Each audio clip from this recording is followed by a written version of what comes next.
आलेल्या सर्व भाई भक्तांचं आपल्या साप्ताहिक कार्यक्रमामध्ये हार्दिक स्वागत आहे. तर आज भगवद्गीतेचा 4था अध्याय श्लोक नंबर 39मध्ये आपण चर्चा करण्याचा प्रयत्न करूया. श्रद्धा वा लभते ज्ञानम तत्पर्येत इंद्रिया ज्ञानम लब्धा पराम शांती अचिरेण विगच्छन्ति. शब्दशार्थन भाषांतर ही डिवाइन ग्रेसेस भक्तिवेदांत स्वामी प्रभुपाद. जे श्रद्धावान मनुष्य दिव्य ज्ञानाची प्राप्त करण्यासाठी समर्पित आहे आणि ज्याने आपली इंद्रिय संयमित केले तो असे ज्ञान प्राप्त करण्यास पात्र आहे आणि असे ज्ञान प्राप्त झाल्यावर त्याला परम आध्यात्मिक शांती लवकरच प्राप्त होते. तात्पर्य: ज्याचा श्रीकृष्ण दृढ विश्वास आहे तो श्रद्धावान मनुष्य असे कृष्ण भावनाभावी ज्ञान प्राप्त करू शकतो. ज्याला वाटते केवळ कृष्ण भावनेमध्ये कर्म केल्याने आपण सर्वोच्च परिपूर्ण स्तराची प्राप्ती करू शकतो त्याला श्रद्धावान मनुष्य म्हटले जाते. अशी दृढ श्रद्धा भक्तिपूर्ण सेवे केल्याने किंवा अथवा हरे कृष्ण कृष्ण कृष्ण हरे हरे हरे राम राम राम हरे या हृदयातील भौतिक मळ स्वच्छ करणाऱ्या महामंत्राचे कीर्तन केल्याने प्राप्त होते. या व्यतिरिक्त मनुष्याने आपली इंद्रिय संयमित करणे आवश्यक आहे. ज्या मनुष्याची भगवान श्रीकृष्ण दृढ श्रद्धा आहे आणि ज्याने इंद्रिय निग्रह केला आहे त्याला विनाविलंब कृष्ण भावना ज्ञानाची प्राप्ती होते. हरे कृष्ण. तर हा जो श्लोक आहे आपण आध्यात्मिक जीवनामध्ये खूप दिवस किंवा प्रवचन कीर्तन ऐकतो, पण कीर्तन प्रवचन ऐकल्यानंतर जेवढं परिवर्तन व्हायचं तेवढं होत नाही आपल्या जीवनामध्ये. आणि परिवर्तन न होण्याचं मुख्य कारण असं आहे, त्याचं मुख्य कारण असं आहे श्रद्धा वा लभते ज्ञानम. भगवंत पहिल्या 3 श्लोकामध्ये इथे की म्हणतात की 34 श्लोकामध्ये म्हणतात की ते ज्ञान प्राप्त करायचं असेल तर कुठून कर. तदिविती परनिपातेन परिप्रश्नेने शिवाया उपदेशन ते ज्ञानीनं तत्वदर्शन. गुरुकडे जा आणि ते गुरुकडे गेल्यानंतर ते ज्ञान प्राप्त कर. आणि मग तिथे अर्जुन प्रश्न विचारतो भगवंताला की भगवंता एखादं ज्ञान प्राप्त केलं तर काय होईल. तर पुढच्या श्लोकामध्ये यज्ञ ज्ञात्वा पुनर्मोह मेव यशसी पांडवा येन भूतशेषानी द्रक्ष आत्मन तुमय. म्हणजे जेव्हा आत्मसाक्षात्कारी व्यक्तीकडून त्या ज्ञान प्राप्त केलेला असेल तो पुन्हा काय होतो, मोहित होत नाही ते ज्ञान घेतल्यानंतर. आणि असा मोहित झाल्याचं लक्षण काय, तर भगवंत काय म्हणतात, जर एखादं ज्ञान प्राप्त केलं अपि चेतो पापेभ्यो सर्वपे पापकृतम सर्व ज्ञान पल्लवेन व्रजिता संतरिषे.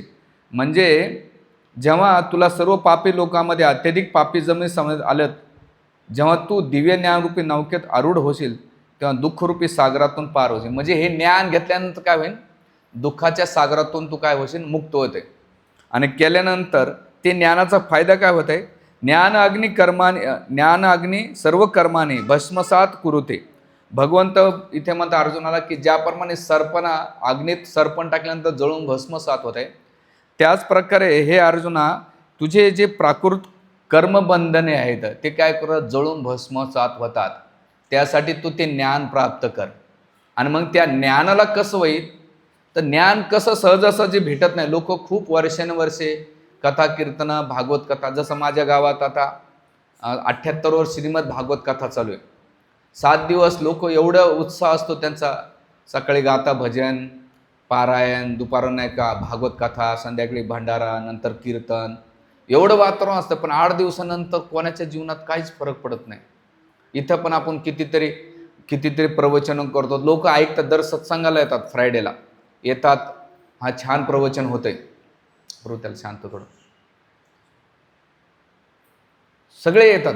याचं कारण काय की त्यांना ते ज्ञान का प्राप्त होत नाही. जर कोणाला ज्ञान भेटलं तर ते ज्ञानाचं लक्षण काय, तो आपलं दैनंदिन जीवनामध्ये प्रॅक्टिस करतो. ते ज्ञान न भेटण्याचं कारण भगवंत इथं म्हणतात श्रद्धा वा लभते ज्ञानम. त्याची श्रद्धा एवढी दृढ निश्चयाची नसल्यामुळं त्याला ते ज्ञान प्राप्त होत नाही. भक्तीमध्ये आल्यानंतर आपली जेवढी श्रद्धा पाहिजे ती श्रद्धा नाही. का बरं, कारण की आपण नाही का तळ्यात मळ्यात असतो अध्यात्माच्या जीवनामध्ये, एवढं तळ्यात मळ्यात असतो की बाबा हे खरंच भगवंत भेटतील का, आणि भगवत भक्ती भेटल्यानंतर मला काय भेटणार, किंवा माझ्या जीवनात काय चालू आहे, भगवंत म्हणजे आपण नाही का भगवंतावर, भगवंताच्या भक्तीवर, भक्तावर, धामावर, तीर्थावर सगळीकडे डाऊट मेंटॅलिटी राहत होतो. आणि आपण इथं आल्यानंतर जेवढी श्रद्धा पाहिजे, ज्याला श्रद्धा असेल तो प्रॅक्टिस करेल, आणि ज्याची श्रद्धा नसेल तुम्ही त्याला किती घसा कोरडा करा, त्याच्या मनामध्ये त्याचा माइंडसेट झालेला असतो की आपल्याला असंच करायचं आहे, आपल्याला असंच वागायचं आहे, आणि तो तसाच वागतो. मग आल्यानंतर त्याला असं वाटतं अरे आपण भक्तीत आलं तर मग आपल्याला कांदा लसूण सोडावं लागेल, चहा कॉफी सोडावं लागेल, नेहमी सत्संगात जावं लागेल. त्यापेक्षा सगळ्यात मोठं काम म्हणजे काय माहिती का, नेहमी सत्संगामध्ये जाऊन कोण जाणार बाबा इथं प्रवचन ऐकायला, असे त्या श्रद्धेमुळं. आणि दुसरं, भौतिक जगामध्ये इंद्रियतृप्तीचं एवढं साम्राज्य वाढलंय, त्या साम्राज्यामध्ये माझे बाधाता येणार नाही. त्यामुळं तो श्रद्धा कशी ठेवतो, मन आया मन में चलो तपन में, सिजनेबल श्रद्धा असते. म्हणजे श्रावण महिना आले की सगळे एक तांबे पाणी घेऊन महादेवाच्या मंदिरात जाणार.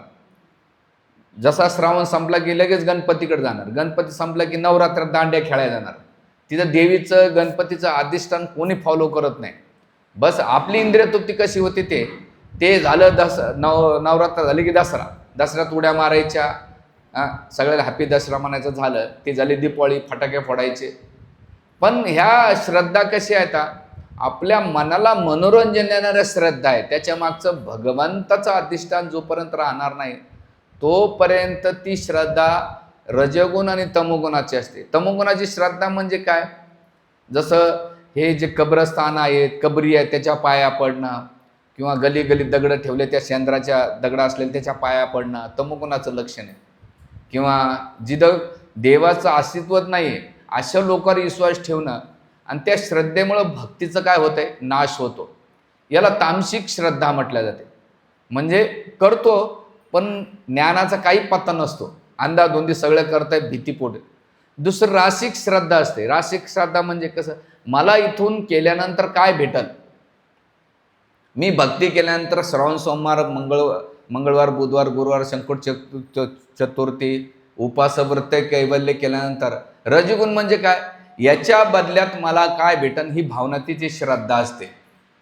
आणि दुसरी, ह्या श्रद्धेमध्ये त्याचा एकच हेतू असतो की या भौतिक जीवनामध्ये मला जेवढं काही ते भेटल ते ह्या जन्मातच भेटलं पाहिजे, त्याला श्रद्धा. म्हणून बघा बरेच लोक तीर्थयात्रेला जातात, तिथं बिझनेस करतात. ते पायी जाणं, बिना चपलाचं चालणं, किंवा भगवंताला टक्केवारी वाटून देणं, ही रजगुणाची श्रद्धा आहे. आणि जे सत्वगुणाची श्रद्धा आहे ती करतात, पण त्या सत्वगुणाच्या श्रद्धेमध्ये पण कसं असतंय की परिस्थितीनुसार तो भक्ती करण्याचा प्रयत्न करतो. पण आचार्य म्हणतात याच्यावरती सगळ्यात मोठी श्रद्धा ती असते, ती विशुद्ध श्रद्धा केवळ भगवान श्री हरीवर किंवा भगवत तत्वावर असते, ती खरी श्रद्धा आहे. आणि ही श्रद्धा आपल्याला कुठं भेटणार, तर सगळ्यात महत्त्वाची ती श्रद्धा आपल्याला अशी सहजासहजी भेटणार नाही. ती श्रद्धा भक्तांच्या संघामध्ये भेटते. अदो श्रद्धा, मनामध्ये कुठेतरी त्याच्या श्रद्धा पाहिजे की मला भगवंत पाहिजे. मग तो श्रद्धा जर असेल भगवंतावर की हे भगवंत आहेत, इथं आल्यानंतर लोकांना डाऊट पडते की देव आहे कोण बाबा. मी जसं त्या मोदकेश्वर मंदिरात बऱ्याच वेळा गेलो, महाराज कोणते देव आहे.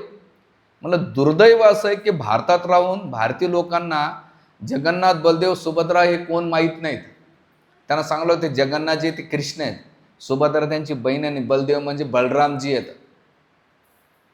म्हणजे आपलं एवढं आपण नाही का भौतिक भोगामध्ये आणि कर्मकांडामध्ये एवढे लिप्त झालेले आहेत की आपल्याला वास्तविक श्रद्धा काय हे माहीत नाही. आणि ही श्रद्धा कुठं भेटेल, तर भक्ताच्या संघामध्ये. आणि भक्ताच्या संघामध्ये तुम्ही जेवढं श्रवण करणार, आणि त्या श्रवण केल्यानंतर बघा श्रवणाचा फायदा कसा होतो. हे जे लोक आतंकवादी बांधतात ना, तर ते काय करतात, मौलवी त्यांना त्यांच्या मनामध्ये एवढं काही भिनून टाकतात, जिहाद करो, मरने के बाद तुमको हूर मिलेगी, आणि किती हूर मिळतात, 72 हूर भेटतात, तो काफिरांना मार. मग ते त्यांच्या वाणीवर तामसिक श्रद्धा असते, किती त्यांच्या वाणीचा प्रभाव असतो की लोक जीव देतात, सुसाईड बॉम्ब घेतात, किंवा आतंकवादी होतात, अतिरेकी होतात, आणि ती काही करायला तयार राहतात. म्हणजे त्याच्या पण जो सांगणार आहे तो कधी हे करत नाही, मरत नाही, पण बाकीच्याला मारतो तो. म्हणजे सगळ्याला तो हुरूचं नाही का लालच दाखवतो पण स्वतः का मरत नाही, तो दुसऱ्याला. पण त्याची श्रद्धा किती असतो की हे जो सांगणारा व्यक्ती आहे, कुराण आणि जो मौलवी आहे त्याच्यावर त्याची किती श्रद्धा असते, आणि त्या श्रद्धेनुसार विश्वास ठेवतो आणि मग तो त्याच्या जीवनात जसं वागतो. तसंच आपण इथे श्रवण नाही काही माणसाला श्रद्धा आणि विश्वास वाढवते.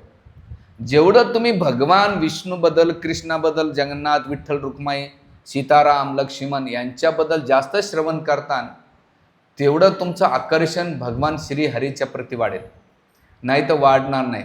कसं होतंय, आपण जे आध्यात्मिक जीवन करतोय ते कसं सेंटिमेंटल लेवलला करतोय, नॉट स्पिरिच्युअलिटी. सेंटिमेंटल म्हणजे काय, लोक प्रवचनात जातात पण तिथं पुण्याच्या हेतून असतात, मला पुण्य कसं भेटन, चला नवीन 4 गोष्टी ऐकाय भेटतात, असं ह्या भावनेने येतात.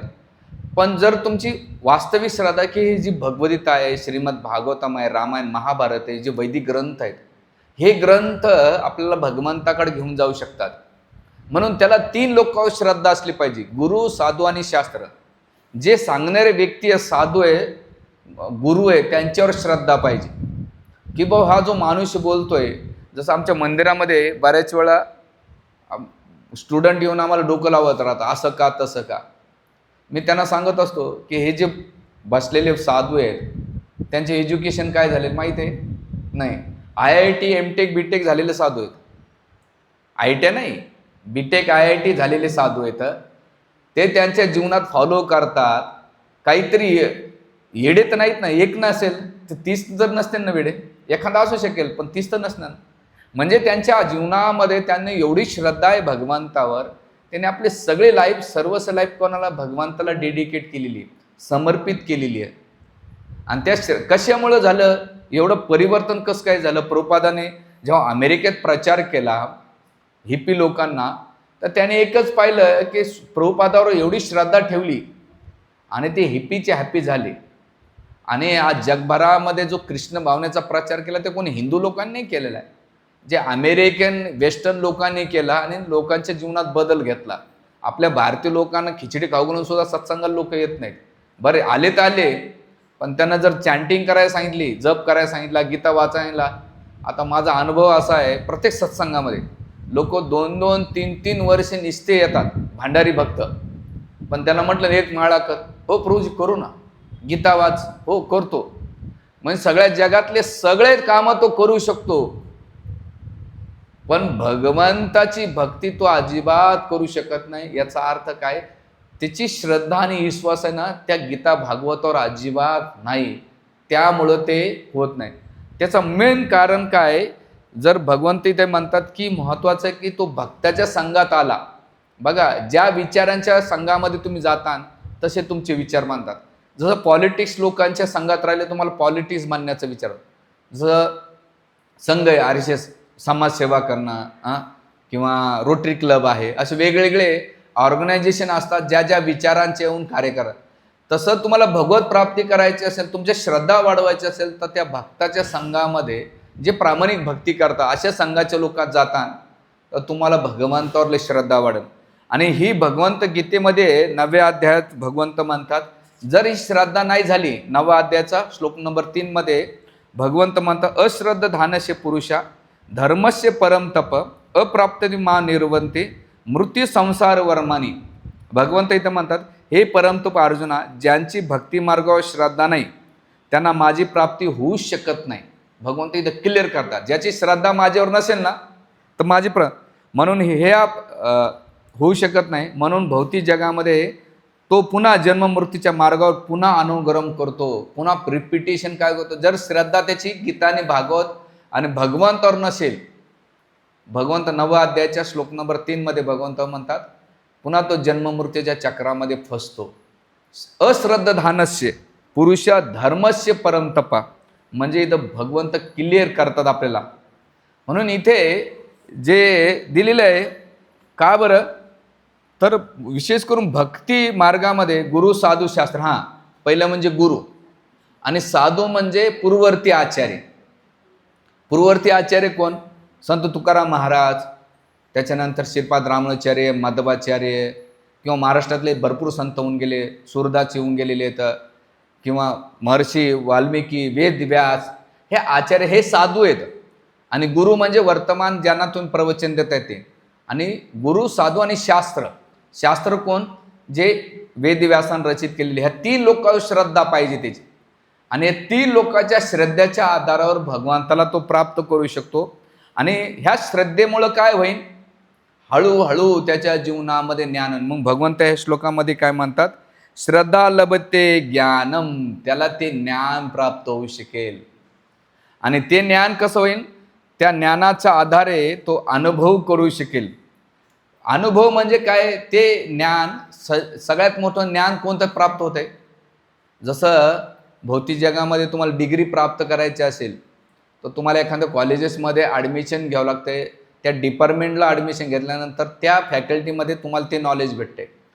पण भगवंत म्हणतात निश्चित श्रद्धा जर ठेवली आणि तुम्ही साधूच्या संघात राहिले, आपोआप भगवंत म्हणतात त्याच्या हृदयात मिसळ. दिव्य ज्ञान हृदय प्रकाशितो, त्याच्या हृदयामध्ये आपोआप ज्ञान होतं. जसं ध्रुव महाराज होते, ते तपस्या करत, भगवंताबद्दल काही माहीत नव्हतं. केवळ आईनं सांगितलं, आईच्या शब्दावर श्रद्धा होती. आणि नारद मुनीने सांगितलं बुवा अशी भक्ती कर. बाकी भगवंताचं रूप काय, गुण काय, त्यांचं काही दिलं नाही. थोड्या मिनिटाचा दोघांचा संग झाला, नारद मुनींचा आणि ध्रुव महाराजांचा. पण 6 महिने प्रामाणिकपणे त्यांनी तपस्या केली, जी साधना केली. त्या साधनेच्या आधारावर जेव्हा ध्रुव महाराजाला भगवंताचं दर्शन झालं होतं, त्यावेळेस ध्रुव महाराजाला वाटत होतं की मी काहीतरी भगवंताचं काय केलं पाहिजे, गुणगान केलं पाहिजे. कसं गुणगान करणार? त्यावेळेस भगवंत विचार करता की ध्रुव महाराजाला मला काहीतरी प्रार्थना करायचा. त्यावेळी आपला शंख घेतला आणि ध्रुव महाराजांच्या मस्तकावर स्पर्श केला. आणि जसं मस्तकाला स्पर्श केल्यानंतर तिथे त्यांचं ज्ञान जे होतं, एवढं ज्ञान प्राप्त झालं की मग ध्रुव महाराजांना अशा सुंदर कितीतरी प्रार्थना भगवान हरीच्या प्रसन्नासाठी म्हटलेल्या आहेत. कशा झाल्या? त्यांनी केवळ गुरु, आपल्या आईवर आणि आपल्या गुरुवर श्रद्धा ठेवली. श्रद्धा लभते ज्ञानम, तेव्हा तुम्हाला ज्ञान पाहिजे. जसं प्रल्हाद महाराजांचं उदाहरण. प्रल्हाद महाराज हे आईच्या गर्भामध्ये होते, पण नारद मुनींनी जे काही सांगितलं, ऐकलं, त्याच्यातून त्यांची श्रद्धा निर्माण झाली. आणि मग पुढे जेव्हा त्यांचा जन्म झाला आणि गुरुकुलमध्ये राहताना शेंडा अमरखाने त्यांना खूप त्रास दिला, तर एक दिवस प्रल्हाद महाराजांचे मित्र विचारतात की जो ते ज्ञान सांगतोयस, आपले गुरु शेंडा अमरका अजिबात शिकवत नाही, पण हे ज्ञान कुठं शिकलास तू? ते म्हणले माझे जे गुरु नारद मुनी. तर ते म्हणतात नारद मुनी तुला भेटले कुठं? म्हणले जेव्हा मी आईच्या गर्भात होतो, आणि आईच्या गर्भात असताना नारद मुनींनी जेव्हा कथा केली, ती कथा मी ऐकली. आता इथं कथा ऐकून सुद्धा आपलं मन लागत नाही, किंवा आपण भटकत राहतो किंवा चंचल राहतो. नारद मुनींनी गर्भात ऐकलं, आणि ते गर्भात ऐकून सुद्धा त्यांना जशास तसं ते ज्ञान काय राहिलं, कायमस्वरूपी त्यांच्या हृदयात राहिलं. म्हणून या भौतिक जगाचं नॉलेज आहे ना, ते काळानुसार नष्ट होत आहे. पण भगवंताचं जे ज्ञान आहे ते अजिबात नष्ट होत नाही. भगवंत ते कायमस्वरूपी त्या जीवाला रिमाइंडर देण्याचं काम करतात. हे ज्ञान अनादी काळापासून आहे. जसं आमच्या एकदा वरिष्ठ ब्रह्मचार्याला विचारलं की प्रभूजी, एवढं तुम्ही छान प्रवचन करता, कीर्तन करता, याचं कारण काय?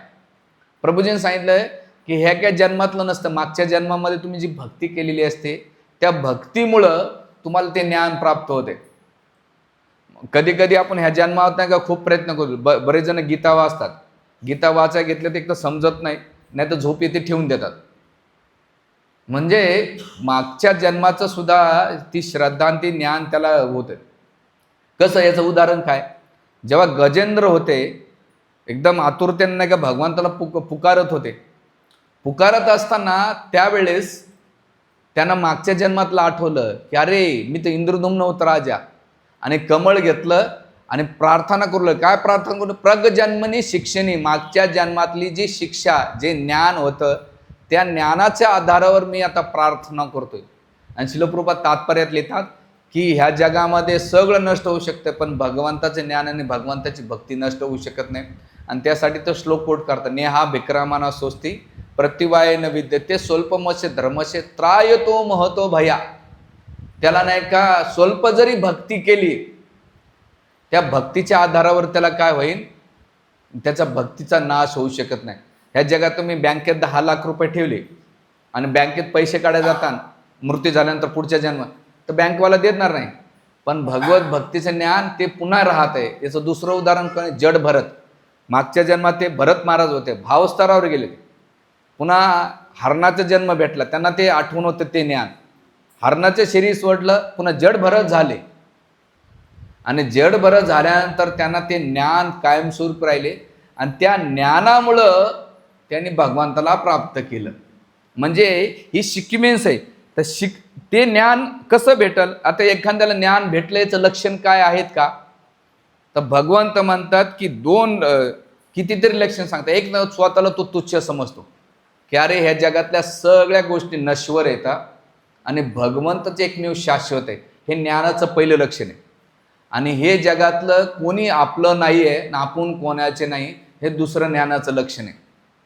तो ह्या जगामध्ये टेम्पररी, जसं हॉटेलमध्ये गेल्यानंतर तो काही असं प्लॅनिंग करत नाही, माताजी प्रभूजी आपण नाही का हॉटेलच्या रूमला सजू, हे करू ते करू. त्यांना माहिती आहे 2-4 दिवस राहिल्यानंतर आपल्याला 1 दिवस नाही की ही रूम सोडायची, कारण नॉलेज असतंय. तसं जो आध्यात्मिक ज्ञानामध्ये प्रगतीशला असतो तो भौतिक संसारामध्ये बघतो केवळ माझा 60-70 वर्षाचा पसारा आहे, इथं मला बसताना वाढवायचं नाही. हे ज्ञानाचं तिसरं लक्षण आहे. आणि दुसरं आणखीन भगवंत म्हणतात की इंद्रिय तृप्तीमध्ये त्याचा रस अजिबात राहत नाही. तो म्हणतो हे जगातलं इंद्रिय तृप्ती मला सुख कमी दुःख जास्त देते. आणि मग या ज्ञानाचं आणखीन 1-2 गोष्ट आणखीन आचार्य सांगतात. ज्ञानाचं दुसरं लक्षण म्हणजे तो स्वतःला तुच्छ समजतो, नगण्य समजतो. जसं एकदा वृंदावन प्रभूला विचारलं की प्रभूजी तुमची आयडेंटिटी काय? I am nothing, I am never. मी काही नाही, मी तुच्छ आहे. आणि ते कोण होते? शेअर मार्केटमधले बॉस माणूस. पण ते काय म्हणतात? आय एम तुच्छ. ते कसे उदाहरण देतात? ते म्हणतात बघा 14 लोक आहेत. 14 लोकांमध्ये एक पृथ्वी, पृथ्वीमध्ये एक भारत आहे, भारतामध्ये एक महाराष्ट्र आहे, महाराष्ट्रामध्ये नाशिक जिल्हा आहे, नाशिकमध्ये इंद्रनगर आहे, इंद्रनगरमध्ये जगन्नाथ मंदिर आहे आणि जगन्नाथ मंदिरामध्ये आपण 4-5 डोके आहेत. किती आपण? 30 बी नाही, नगण्य आहे. म्हणजे आपली किंमत काय? लोक म्हणतात माझ्यामुळं सगळं चालतं. अरे काय नाही, तू मरून तर बघ, सगळं चालतंय.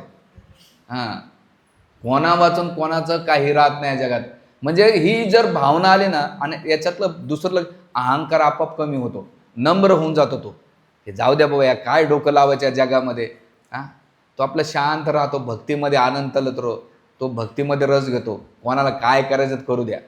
तर हे ज्ञानाचं लक्षण आहे. आणि मग आचार्य सांगतात आणखीन 4 लक्षणं सांगतात. ते म्हणतात अनुभव होतो त्याच्या लक्षणाचे. काय अनुभव होतो? विद्या विनय संपन्ने ब्राह्मणे गवी हस्तिने सुने सोपाक्याचे पंडित समदर्शिना. इथे भगवंत ज्ञानी व्यक्तीचे 4 लक्षण सांगतात. विद्या त्याला प्राप्त होते. कोणती विद्या? राजविद्या राजगुह्यम परम. ती ज्ञान 9व्या अध्यायाच्या 2ऱ्या श्लोकामध्ये सांगितले, ती विद्या. दुसरं काय होते? विनय, नम्र होऊन जातो तो ज्ञान प्राप्त झालेल्या व्यक्तीचं. आणि नम्र झाल्यानंतर काय होतं? ब्राह्मणे गवी हस्तिने सुनेचे सोपाक्याचे पंडित समदर्शिना. तो सगळ्यांना समान दृष्टीनं पाहतो, बघतो. तो गरीब श्रीमंत काळा गोरा ज्ञानी अज्ञानी तो काही बघत नाही, हे बघतो हे भगवंताचे भक्त. पंडिता समदर्शिना, तो सगळ्यांना समान बघतोय. हे ज्ञानाचं लक्षण आहे. आणि इथपर्यंत नाही तर भगवंत गीतेच्या 13व्या अध्यायामध्ये भगवंत म्हणतात की अशा व्यक्तीचं आणखीन एक लक्षण आहेत. काय लक्षण येतं? इथे लक्षणाची लिस्ट सांगतात भगवंत. ते म्हणतात की ज्ञानी व्यक्तीचे गीतेचा 13वा अध्याय श्लोक नंबर 8 ते 12 नम्र होतो, निरअहंकारी होतो, अहिंसा तत्व पालन करतो, त्याच्या जीवनात दुःख सुख सहनशील होतो, सरळपणा येतो त्याच्या जीवनामध्ये ज्याला ज्ञान प्राप्त भेटले. आध्यात्मिक गुरुला शरण जाणे, त्याच्या जीवनात पावित्र्य शुद्धता क्लिनिनेस नाही का, तो खूप डिसिप्लिन फॉलो करतो, स्थैर्य ठेवतो लाईफमध्ये की अरे बाबा चला ह्या जीवनातली जी डिफिकल्टी आहे ती निघून जाईल. आत्मसंयम, तो सेन्स कंट्रोल करतो, इंद्रिय विषयांचा त्याग करतो, नित्य अहंकार रहित, तो जन्ममृत्यू जराव्याधीपासून दुःख दोष जाणतो की दो काय. त्यांना अनासक्ती ठेवतो कोणाच्या प्रती?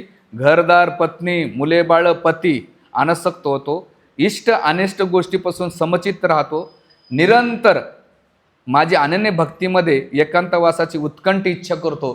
तो म्हणतो नको, हे ज्ञानाचे लक्षण आहेत. आणि मग सामान्य लोकांपासून अलग्न होणे आणि आत्मसाक्षात्काराच्या महत्त्वाचा स्वीकार करणे, परमसत्याच्या तत्वाचा शोध घेणे, हे सर्व ज्ञान आहे असं भगवंत क्लिअर करतात. आणि हे ज्याला ज्ञान भेटलं हे त्याचे सिस्टम आहे. जसं एखादा आजारी असेल, डेंग्यू मलेरिया झालं, आपल्याला तापाचं एक लक्षण दिसतात, तसं ज्ञानी व्यक्तीचे लक्षण हे आपोआप दिसतात. म्हणून बघा, जे मोठमोठे संन्यासी असतात, आपोआप इनबिल्ट त्यांच्यामध्ये हे क्वालिटीज दिसतात. का? त्यांना ओरिजिनल ज्ञान भेटले. आपल्याला ज्ञान म्हणजे अर्धवट नॉलेज आहे.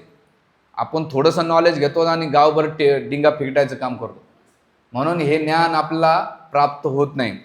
तर यासाठी इथं भगवंत म्हणतात की हे ज्ञान भेटेल कसं? तर ते म्हणतात एकच आहे, हे ज्ञान म्हणजे भगवंताचे जे भक्त आहेत त्यांच्या संघामध्ये तुम्हाला ते भेटेल. असं सहजासहजी हे नाही की एखादं POPची मशीन आहे आणि त्या ढाच्यामध्ये टाकल्यानंतर तुम्हाला ती इनबिल्ट तुमच्यामध्ये ती पॉझिटिव्ह थिंकिंग आहे. नाही, एक मराठीमध्ये म्हणे ना, ढवळ्या शेजारी पवळ्या बांधला, वान नाही तर गुण लागला. सत्संगाला लोक येतात पण तेवढे गुण लागत नाही. पण एखादा शेजारी आता त्या, जसं इथं मी या कॉलेजनं ती एक मी खाली उतरत होतो, हे तुमचीच बिल्डिंग, साऊ माताची बिल्डिंग, तर त्या सत्संगाला म्हणे जाऊ दे ना, आज आपण नाही का इथंच नाही का बॅडमिंटन खेळू. ती बिचारी येता येता थांबली, तिथं बॅडमिंटन खेळत बसले. आणि म्हटलं अरे किती ह्या बाईचा, लेडीजचा प्रभाव आहे या लेडीजवर, की चांगल्या गोष्टीसाठी आता आपण इथं प्रवचन करून प्रसाद पण देतोय, ज्ञान पण चांगलं भेटतंय. असं नाही की बाबा आम्ही रिकाम टेकड्यानं आम्हाला काही कामं धंदे नाहीत, असं नाही. आपल्याला काहीतरी उद्देश आहे, भगवद्गीता भागवत सगळ्याला समजावं, ते त्यांच्या लाईफमध्ये पॉझिटिव्ह यावं, त्याच्या जीवनात इम्प्रूव्हमेंट व्हावं. पण किती निगेटिव्ह इफेक्ट होतो ह्या जगामध्ये, याचं कारण काय? अज्ञान आहे. आणि जे ज्ञानशील व्यक्ती असतो ना, भौतिक जगात जसं तुम्हाला जॉबला जायचं असतंय, जॉबला नाही गेलं तर आपल्याला बॉस पगार देणं हे नॉलेज असते, टायमावर गेलं नाही तर बस भेटणार नाही. तसंच सत्संगामध्ये एवढं नॉलेज नसतं की भगवंत भेटतील का नाही. पहिले विश्वास, याच्यावर श्रद्धा नसते की भगवंत आहेत का नाही. आपली श्रद्धा कधी कळून येते माहिती आहे का? जेव्हा आपल्या जीवनात डिफिकल्टी येते ना, तेव्हा आपल्या श्रद्धेची खरा परीक्षा होती. आता गोडी गुलाबी चालू आहे, घरातले सगळे हॅपी आहेत, बाबा सगळं जीवन हॅपी, तू गुड मी गुड सगळे, मग तोपर्यंत भक्ती. पण ज्या दिवशी आपल्या घरामध्ये काही ना काही प्रॉब्लेम्स येतात, त्या दिवशी पहिला डाऊट येतो की भगवंत आहेत का? असेल तर माझ्यासोबत असं का वागतात? जेव्हा तुझ्या जीवनात चांगलं चालतं तेव्हा तुला भगवंताची आठवण येत नाही, पण जेव्हा डिफिकल्टी येते तेव्हा तुला भगवंताची आठवण येते. हां, मी नेहमी मंदिरात सांगतो, आमच्या मंदिरात नाही का एक लेडीज म्हातारी, ती कधीच येत नसायची. कसं असतंय, मटर लाईफमध्ये एन्जॉयमेंट असलं ना तर लोक भक्तीमध्ये सहजासहजी येत नाही, पण जेव्हा डिफिकल्टी आली ना तेव्हा येतात. आता ती जी म्हातारी होती मंदिरात येणारी, ती कधीच येत नव्हती. पण एक दिवस अचानक रोज यायला लागल्यानंतर आम्हाला प्रश्न पडला की आम्ही बोलून सुद्धा येत नसायचे, आज का आली? मग एक दिवस विचारलं, काय गाजी तू आज कस काय येऊ राहिली? म्हणे काय सांगू महाराज, माझ्या सोनाला लय त्रास द्यालाय. म्हणलं अरे बापरे, याचं हे रिझन आहे का? रूट ऑफ कॉज काय आहे? म्हटलं प्रॉब्लेम्स आले, ठीक आहे हरकत नाही, मग मंदिरात यायला लागले. तर याचं मूळ कारण काय? ॲटलिस्ट आपल्या जीवनामध्ये येणे प्रकारे अकामा सर्व कामा मोक्ष काम उदारती तीव्रेने भक्ती योग्याने यजत पुरुष परम. जेव्हा तुम्ही भक्ती कोणत्या हेतूनं केली, आणि भक्ती 4 लेवलला मदत करते पहा, ध्यानात ठेवा. एक म्हणजे तुम्हाला मेंटल लेवलला का स्टेबिलिटी आणून सोडते भक्ती. जेव्हा तुमच्या मटर लाईफमध्ये तुम्ही किती डेव्हलपमेंट करा, किती एज्युकेटेड व्हा, किती फॅसिलिटी राहू द्या, नेहमी एक्झायटीमध्ये राहता. आणि मटर लाईफमध्ये तुम्ही एक्झायटीसाठी कोणता मंत्र नाही आहे. तर तुम्हाला सगळ्यात महत्त्वाचं स्पिरिच्युअल प्रॅक्टिस. सेकंड थिंग नाही का, रिलेशन चांगले होतात, तो लाईफमध्ये कॉम्प्रोमाइज करीत चालतो, जाऊ द्या सोडून द्या. तिसरं, फायनान्शियली पण फायदा होतो त्याचा नाही का, मेंटली पुन्हा सोशली फायनान्शियल अशा सगळ्यात फायदा होता अध्यात्माचा. अध्यात्माचा एक गोष्ट म्हणजे बाय प्रोडक्ट तर तुम्हाला भौतिक जगामध्ये सगळ्या गोष्टी भेटतात, आणि ही प्रॅक्टिस केल्यानंतर भगवंताचं रिअलायझेशन पण होतंय. रिअलायझेशन म्हणजे हे नाही की अरे काहीतरी लाईट चमकतोय, असं नाही. रिअलायझेशन म्हणजे तुम्हाला तुमच्या लाईफचं पर्पज क्लिअर होऊन जाते. म्हणून आपल्या मंदिरामध्ये IIT MTech BTech झालेले ब्रह्मचारी आहेत, जे मोठमोठ्या पदावर होते, लीलाप्रेमपूरसारखे UPSC टॉपर झालेले, हे लोक त्यांच्या जीवनात साक्षात्काराच्या लेवलला आहेत. एवढ्या मोठमोठ्या हुद्द्यावर, कोणी गव्हर्नमेंट सर्वंट होतं, कोणी HL होतं, कोणी मोठ्या कंपन्यामध्ये होते. हे सगळं लोक त्यांच्या जीवनामध्ये ती श्रद्धेमुळं त्या ज्ञानामुळं भेटलं. आणि दुसरी इथं भगवंत या श्लोकामध्ये काय म्हणतात की साधूच्या संघामध्ये आल्यानंतर हे ज्ञान आणि पहिले श्रद्धा होईल, अधोश्रद्धा तथा साधू संघ भजन क्रियामध्ये लागल. आणि मग साधूची सेवा कोणती केली पाहिजे? साधूची सेवा म्हणजे पाय दाबायचे अजिबात नाही. साधू मीन्स वाणी सेवा, वपू सेवापेक्षा वाणी सेवा. तो जो काही सांगतोय त्याला फॉलो करणं म्हणजे साधू सेवा. आणि साधू म्हणजे भगवे कपडे घातले, दाढी वाढवली, शेंड्या ठेवल्या, त्याला चेलीच्या पाठी नाही. जो साधना करून साध्याकडे जातो त्याला साधू म्हणतात. मग तो कोणी असू शकेल, स्त्री असू शकेल, पुरुष असू शकेल. आपल्याकडे साधू म्हणजे आपल्याला एकच कळतो, भगव्या कपड्यावाला. संत म्हणजे कोण असं नाही. संत म्हणजे जी क्वालिटी ज्याने डेव्हलप केली तोय, साधना करून साध्याकडे जातो त्याला साधू म्हणतात. आणि मुनी कोण? जो मननशील असतो भगवंताबद्दल त्याला मुनी म्हणतात. तर अशा व्यक्तींची आपण काय करायचं? वाणी सेवा केली पाहिजे. आणि ही सेवा केल्यानंतर काय होईल? ह्या श्लोकामध्ये भगवंत म्हणतात तत्संयत इंद्रिया, त्याची इंद्रिय त्याने कंट्रोल केली पाहिजे याबरोबर. आणि केल्यानंतर काय होईल? ज्ञानम लब्धा परम शांती, त्याच्या जीवनामध्ये ती शांती प्राप्त होती. ह्या जगामध्ये शांती बायकोचं नाव ठेवून, नवऱ्याचं नाव शांताराम ठेवून, बंगल्याचं नाव शांतिनिकेतन ठेवून, शांतीनगरमध्ये राहून शांती अजिबात भेटत नाही. सगळीकडे अशांती आहे. शांती हे मनाचा भरमाचा भोपळा आहे आपल्या लाईफमध्ये. पण भगवंत म्हणतात श्रद्धा वा लभते ज्ञानम तत्परत संयत इंद्रिया, ज्ञानम लब्धा परम शांती, ती शांती त्याला प्राप्त होती. आणि कशी होती? टेम्पररी का? नाही, अचिरेन अभिगच्छन्ति, कायमस्वरूपी. म्हणजे लवकरच त्याच्या जीवनात नाही का, क्विकली. जसं रिमोट घेतलं ना, TV ऑन होतो, रिमोट घेतलं की AC ऑन होतो, तसंच ज्ञान आणि श्रद्धा असे ज्ञान घेतलं त्याच्या जीवनात तात्काळ त्याला शांती प्राप्त होती. बघा, मंदिरात माझा एक बऱ्याच वेळा अनुभव असा आहे की तुमच्या जीवनात डिफिकल्टी आले ना, फॅमिली प्रॉब्लेम्स आले किंवा फायनान्शियल प्रॉब्लेम्स आले की रिलेशन प्रॉब्लेम्स आले ना, माझा व्यक्तिगत जीवनात अनुभव असा आहे की मी भगवद्गीतेचं कोणतंही पान उघडलं ना, मला त्याचा आन्सर भेटते.